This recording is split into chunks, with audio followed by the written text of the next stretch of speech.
Boa noite, Flávia. Então, continuando aqui a segunda parte do meu testemunho, né, que eu vivi na chamada Igreja Universal, né, que não é uma igreja, né, que é uma seita satânica e é uma empresa também, né, que eu passei lá 7 anos e meio, né, 5 anos e meio eu fui obreiro, né? E continuando sobre os testemunhos, né? Que foi muito sofrido, né? Eu vou procurar, tem muita coisa para falar, mas eu vou procurar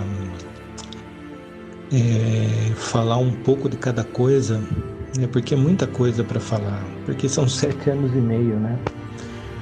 Então eu vou procurar simplificar o mais rápido possível para ganhar tempo. Então, quando eu entrei lá, eu percebi que um dos pastores lá estava forçando os testemunhos. Que na época, quando eu entrei, tinha pouco tempo, eu não tinha nem testemunho de nada. Mas ele queria forçar os testemunhos, entendeu? Então foi uma das coisas que eu achei muito estranho, né? Porque muita gente não tinha testemunho de vida, né? Mas eles forçavam. Então isso foi uma das coisas que eu não conseguia entender por que eles faziam isso, né? Não esperava o tempo certo de plantar e colher. Eles queriam que você colhesse antes de plantar, né? Como se fosse assim.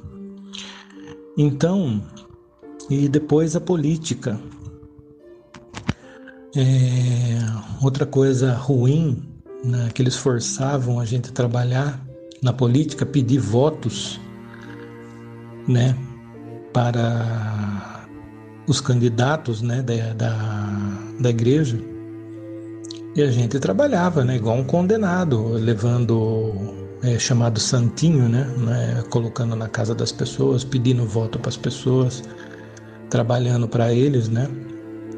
E uma coisa que eu achei muito errado também, eles queriam que a gente fizesse boca de urna, assim, bem na saída das escolas, que é proibido, é crime você fazer boca de urna. E o pastor, né, pedia pra gente, os pastores, né, pedia pra gente fazer boca de urna. E eu falei, não vou fazer não, porque é crime, eu não vou fazer isso aí. Aí eles queriam obrigar a gente a fazer. Eu falei, mas sinto muito, isso eu não vou fazer. Ah, mas tem que fazer, que não sei o que tem. Sinto muito. Esse tipo de coisa eu não vou fazer porque é crime, isso daí pode dar problema pra mim, quem pode ser preso sou eu. Você entendeu? Então, isso daí eu não fazia. Outra coisa são os abusos que eu passei nesse lugar. Eu passei muitos abusos, né, por vários pastores lá, mas um deles foi o pior de todos. Que ele me humilhava o tempo inteiro, esse pastor. E ele pegou uma bronca tão grande de mim, porque eu participava, né, de todos os propósitos que ele fazia lá, né, na igreja, nessa empresa aí, né. Mas tinha algumas que não dava, porque era toda semana dinheiro,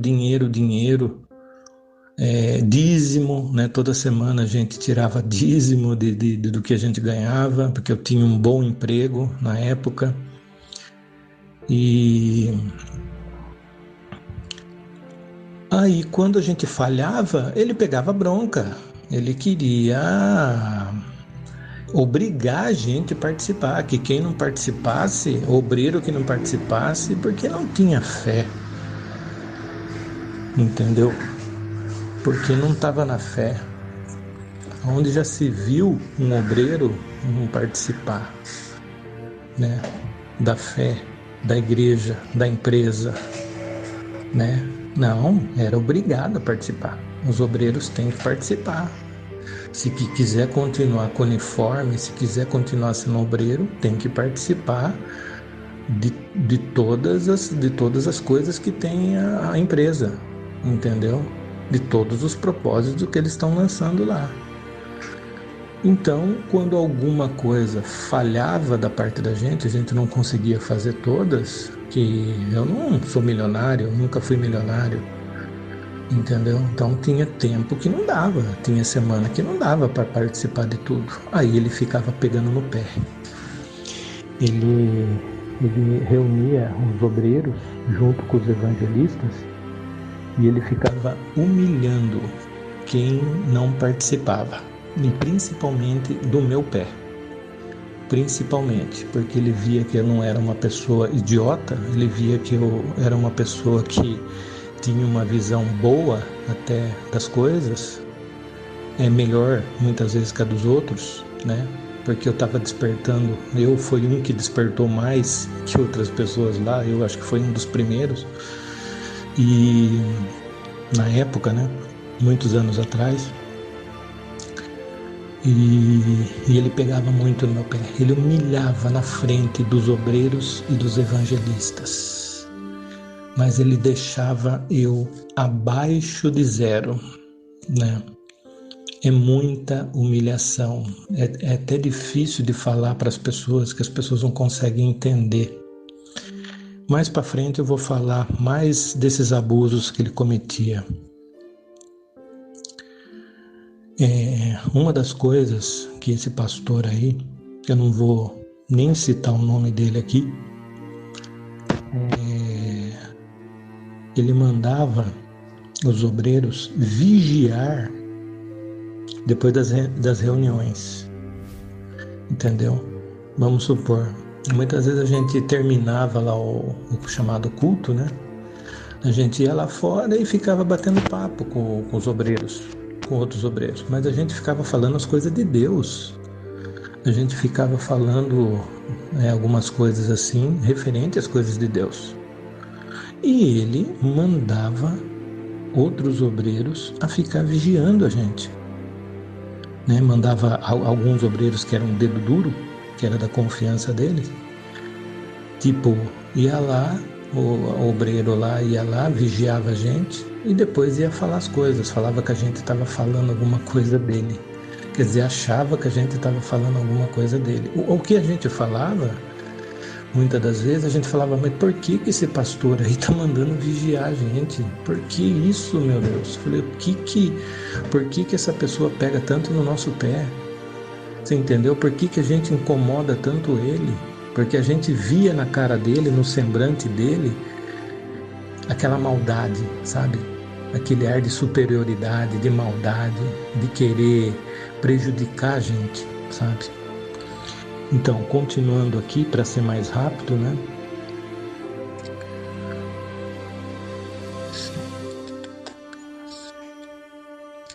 E muitas vezes ele mandava, além da gente ficar a semana inteira na igreja local, né, que é perto da casa da gente, ele ficava mandando a gente ir na sede também, entendeu? Quer dizer, a gente já estava cansado de ir a semana inteira na igreja e muitas vezes ele obrigava a gente a ir na sede. Ele falava que era obrigado a ir. O obreiro é obrigado a ir na sede. Falei, poxa, a gente está cansado, né? Agora a gente tem que ir lá na sede. Muitas vezes a gente não tinha nem dinheiro, que a gente gastava tudo em ofertas, tudo em propósitos, tudo em fogueira cega de Israel, que a gente ficava sem dinheiro, entendeu? Aí ele obrigava a gente a ir na sede.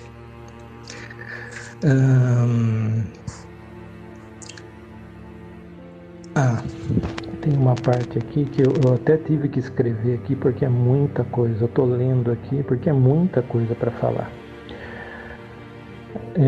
Nas evangelizações, porque a gente tinha núcleos né, de pregação. Eu tinha núcleo, que eu ficava assim, tipo, 1 ano e meio em núcleo, indo toda semana fazer pregação nos núcleos. E o que ele fazia? Ele mandava um obreiro me vigiar para ver se eu estava na fé do Bispo Macedo, né, que é chamado de Bispo Macedo. Então ele mandava me vigiar. E quando eu passava de um certo tempo de pregação, ele me chamava atenção. Ele falava: ô fulano de tal, por que você ficou mais de 20 minutos lá fazendo pregação? Por quê? Porque eu ia em lugar muito longe para pregar. Agora, como que eu ia pregar em 10 minutos uma pregação? Entendeu? As pessoas não iam entender. Eu tinha que ficar muitas vezes mais de 20 minutos, 25 minutos, 30 minutos para a pessoa entender a pregação. Porque eu tentava pregar as pessoas porque eu tinha realmente amor às almas. Eu procurava pregar a palavra que tocava no coração das pessoas. Não, eles queriam que a gente pregasse fogueira cega de Israel, de dízimo, queria falar que queria que a gente pregasse sobre ofertas. É só isso que eles queriam que a gente pregasse, entendeu? Mas não tinha como, porque quem cobra a gente é Deus. É Deus que cobra a gente de estar falando as coisas para as pessoas, né? Não, mas ele queria que a gente falasse o que o Bispo Macedo queria que a gente pregasse. É só naquela fé lá de Israel, fé de propósito que estava tendo a igreja, né, todas as semanas. Ele queria que fizesse só isso, e não dava para fazer só isso, porque isso daí é trabalho dele. Isso aí é trabalho dele fazer. Ele que tinha que fazer isso na igreja, não eu fazer o trabalho dele, entendeu?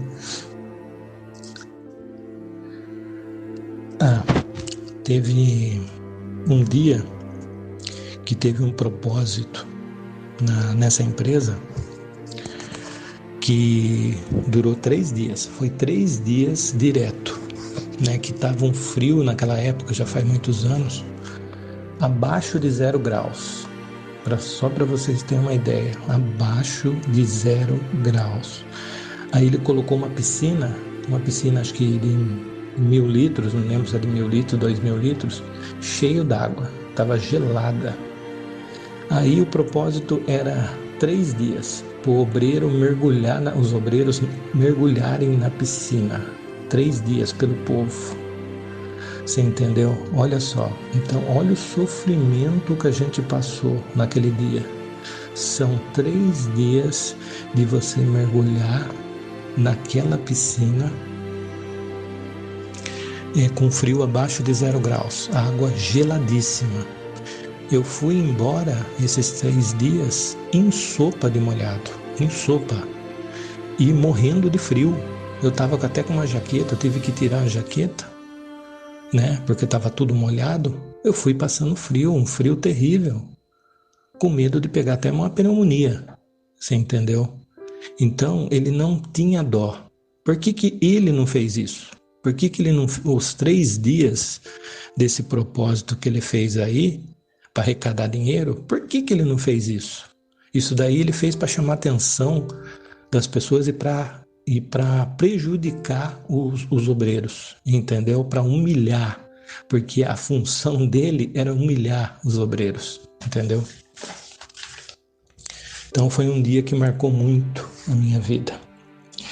Uma coisa que ele fazia também, quando ele fazia as reuniões com os obreiros e com os evangelistas, muitas vezes a minha esposa, que era evangelista, ele queria me humilhar perto da minha esposa, e muitas vezes ele colocava a minha esposa contra mim. Ele ficava falando, porque chegou uma época que eu fiquei desempregado. Eu tinha um bom trabalho, mas tem uma época que eu perdi o emprego. Aí ele perguntava para minha esposa na frente de todo mundo que hora que eu acordava de manhã. Que eu acordava assim mais ou menos umas 9 horas da manhã. quando eu não saía procurar emprego. Quando eu saía de procurar emprego, eu acordava mais cedo, mas o meu horário de acordar era mais ou menos umas 9 horas da manhã. Não, ele achava que 9 horas da manhã era tarde, mesma coisa que eu estivesse acordando 2 horas da tarde.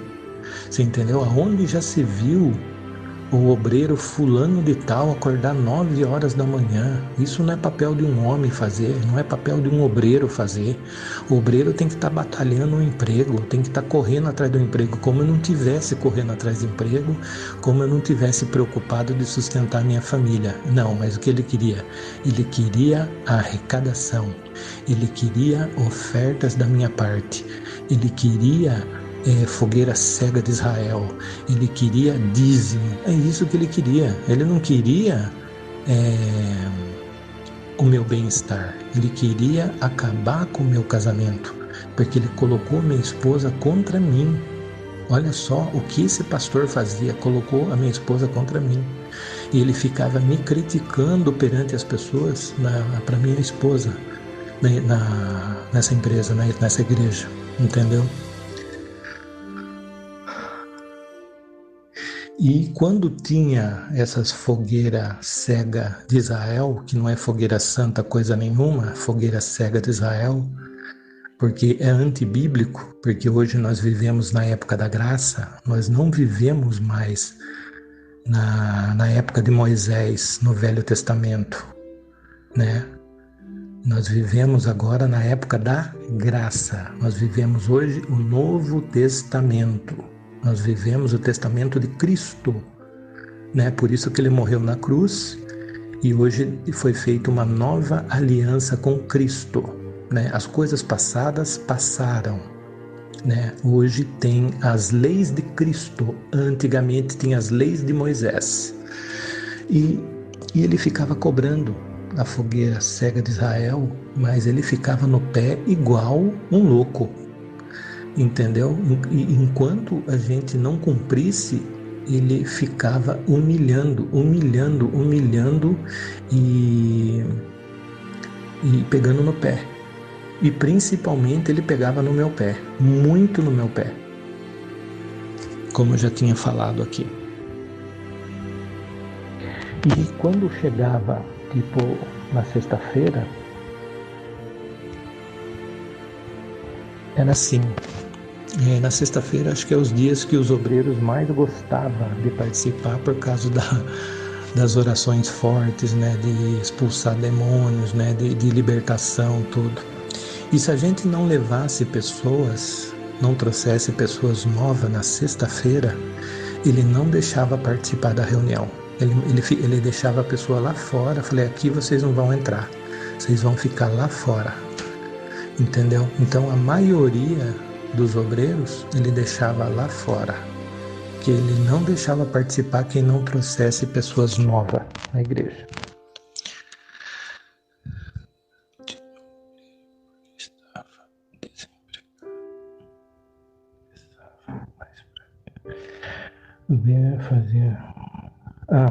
Teve uma vez que eu estou lendo aqui, teve uma vez que ele fez uma reunião com os obreiros e com os evangelistas.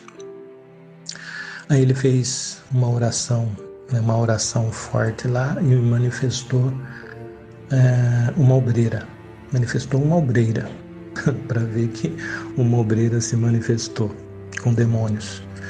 Aí ele perguntou para essa obreira, quem não estava dando dízimo, devolvendo dízimo, quem não estava fazendo os propósitos e quem não estava participando da fogueira cega de Israel. Quer dizer, só para forçar as pessoas a participar, só para o demônio indicar quem não estava participando. E ele até falou assim, ô demônio, me aponte para mim aqui quem que não tem o Espírito Santo. Entendeu? Olha só, até o que ele fazia. Sabe, a única pessoa que não tinha o Espírito Santo lá, que o demônio indicou, aquela pessoa que estava manifestada. Aquela pessoa que estava manifestada foi o que o demônio indicou. Entendeu? Então, Olha como ele agia porque era mau, né? Uma pessoa que queria só dinheiro, queria captar dinheiro, porque acho que ele queria ser um bispo um dia, então ele fazia de tudo para tirar dinheiro das pessoas, e porque ele também era cobrado, né? E teve uma vez também que ele fez uma coisa tão absurda, tão maldosa, que, olha, foi complicado. Ele pediu para alugar, tipo um núcleo, como se fosse um salão, para fazer um núcleo, mas alugado. Daí eu falei para ele, pastor, como que é? Nós vamos fazer no nome da igreja, no nome do senhor, como vai ser? Ele falou assim, não, vai ser no seu nome. E essa época eu estava desempregado ainda. Eu falei, mas pastor, eu estou desempregado, como que eu vou alugar aqui um salão no meu nome? Eles vão querer que eu esteja empregado para garantir o imóvel. Como que eu vou pagar uma coisa? Não, mas ele falou assim, não, vai pagar do que arrecadar lá de oferta. De dízimo, de oferta, vai arrecadando, vai pagando aluguel. Ah, tá bom. Aí o dono mostrou o salão para mim lá, a gente pintou o salão, eu e mais acho que 2 obreiros lá, pintamos o salão, deixamos o salão com cadeira, tudo, até com púlpito que a gente colocou lá. E o dono lá do imóvel ficou muito contente, poxa, né? Poxa, que legal, vocês vão alugar aí, ia ser assim, não sei se é 1 ano, parece que o primeiro contrato ia ser de 1 ano. Tava tudo certinho, a gente saiu até evangelizando o bairro, convidando as pessoas para ir lá, tudo, né? E muitas pessoas a gente estava conseguindo, né, para levar lá. Aí acho que foi uma semana, né, para pintar, para arrumar tudo, para evangelizar. Aí eu cheguei para ele, falei, pastor, quando que a gente vai começar lá fazer as pregações lá, porque era para mim fazer lá as pregações. Aí ele falou assim, não, seu fulano de tal, pode desistir, pode quebrar o contrato lá que eu não vou fazer mais nada lá. Eu falei, mas pastor, eu não posso, é contrato que foi feito em cartório, se quebrar esse contrato tem que pagar multa, eu não posso fazer isso, tá no meu nome lá, o rapaz lá não vai aceitar. Não, eu não quero nem saber, o fulano de tal, vai lá e quebra o contrato desse perturbado lá, ele até falou assim, quebra o contrato desse perturbado aí que eu não quero nada, eu não quero mais fazer nada, quer dizer, ele estava fazendo isso para me prejudicar. É isso que eu depois entendi, que ele estava fazendo isso para me testar, é tudo para me prejudicar. Quebra esse contrato, eu não quero nem saber. Quebra o contrato desse perturbado aí e se vira o senhor, ele falou para mim, se vira o senhor. Eu falei, mas ele não vai aceitar, pastor. Ah, não quero nem saber, se vira você lá. Aí a hora que eu falei para ele de quebrar o contrato, que não era culpa minha, que o pastor lá mandou quebrar o contrato, meu Deus, vocês não têm noção. Ele ficou uma fera, ele não queria quebrar o contrato, ele começou a xingar esse pastor, começou a xingar de tudo que era nome esse pastor. E ele quebrou o contrato por mim, ele falou assim, eu vou quebrar o contrato porque você é uma pessoa honesta, porque você é uma pessoa de bem. Eu vejo que você não tem nada a ver com isso, a culpa é desse pastor, mas eu vou tirar satisfação lá nessa igreja lá, vou lá nessa frente da igreja e vou fazer um escândalo lá. E foi o que ele fez, ele foi lá e foi tirar satisfação lá. Tirou satisfação lá com o pastor lá, falou umas boas pro pastor lá. Nem sei porque eu não estava lá, mas o que eu sei é que ele falou umas boas pro pastor lá. E ele praticamente fez um escândalo lá, entendeu? Eu não estava lá, mas eu fiquei sabendo que ele foi ter satisfação lá e fez um escândalo lá. Entendeu? Quer dizer, tudo por culpa desse pastor. Olha a mente perturbada que chega um homem que é louco por dinheiro e que é louco para prejudicar as pessoas, para obrigar as pessoas a dar dinheiro nessa seita, né, nessa empresa. Então ele fazia de tudo. Quem não fizesse a vontade dele, ele prejudicava. Agora, para terminar aqui, o que ele fez? Chegou um dia que a minha situação estava diferente, estava difícil, né? Estava muito difícil, que eu estava desempregado e não tava, era uma época que você não estava conseguindo achar emprego fácil. Eu estava sem dinheiro para nada, estava, né, passando dificuldades na minha casa, que tinha gente que levava até cesta básica para mim, né?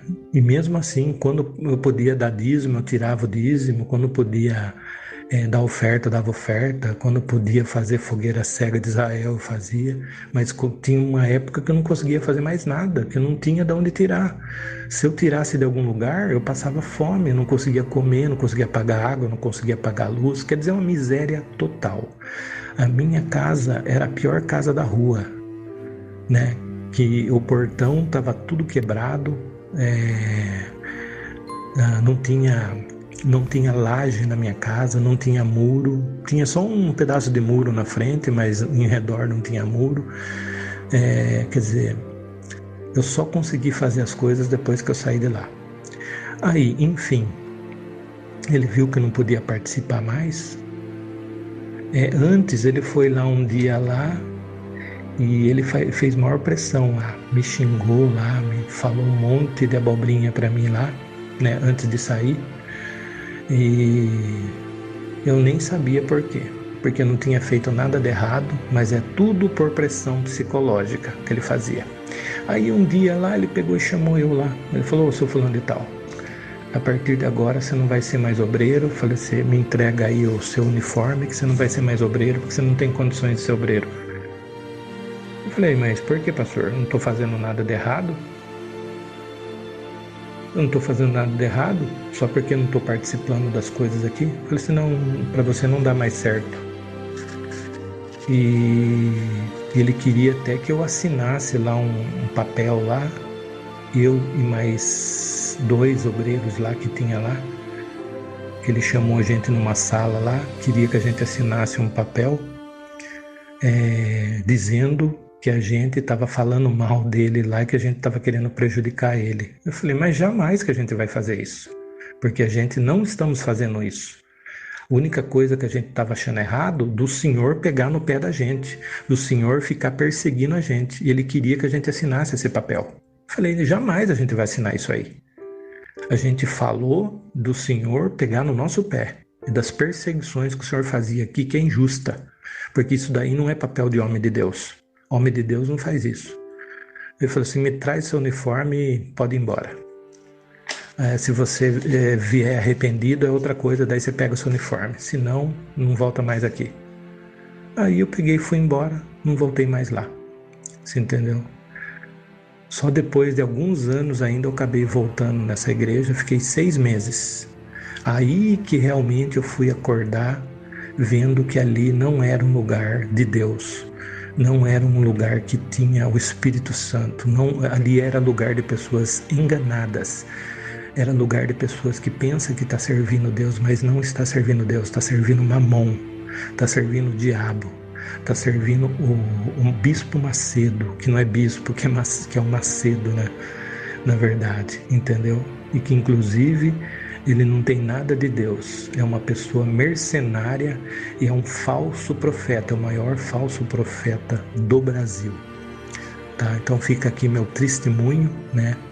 E espero que muitas das pessoas que escutar esse testemunho venham acordar e venham realmente ver que esse lugar não tem nada de Deus, né? Espero que as pessoas que acordem realmente se entreguem a Cristo, né? E procurem realmente servir Deus de corpo, alma e espírito, porque esse lugar não tem nada de Deus.